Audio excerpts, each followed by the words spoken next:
جب چنگیز خان کا انتقال ہوا تو مرنے کے بعد اس کی لاش کو چھکڑے میں لاد کر صحرائے گوبی کے پار اس کے مرکزی شہر لایا گیا۔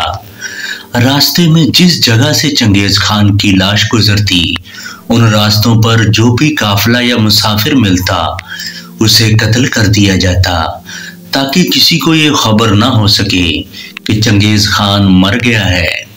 چنگیز خان کی لاش جب اس کے مرکزی شہر لائی گئی تو اسے دفن کرنے کے لیے صلاح و مشورہ ہوا۔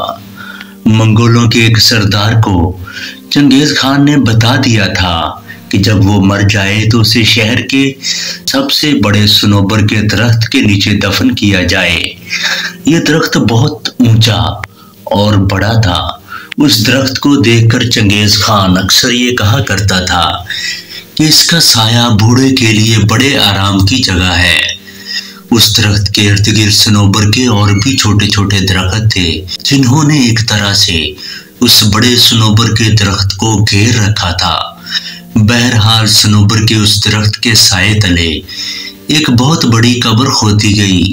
اس کے بعد چنگیز خان کے اس گھوڑے کو مار دیا گیا جس پر اس نے اپنے آخری دنوں میں سواری کی تھی، اور اس کی ہڈیاں علیحدہ کر کے ان ہڈیوں کو جلا کر خشک اور صاف کر لیا گیا، اور اس قبر کے اندر ایک چھوٹا خیمہ نصب کیا گیا جس میں پکا ہوا گوشت، اناج، ایک کمان، ایک تلوار اور اس کے گھوڑے کی ہڈیاں رکھی گئیں۔ اس کے بعد اس قبر میں چنگیز خان کو دفن کر دیا گیا۔ جب تک اس قبر کے ارد گرد چھوٹے درخت نہیں اگائے، اس وقت تک اس قبیلہ کے لوگ باری باری چنگیز خان کی قبر پر پہرا دیتے رہے۔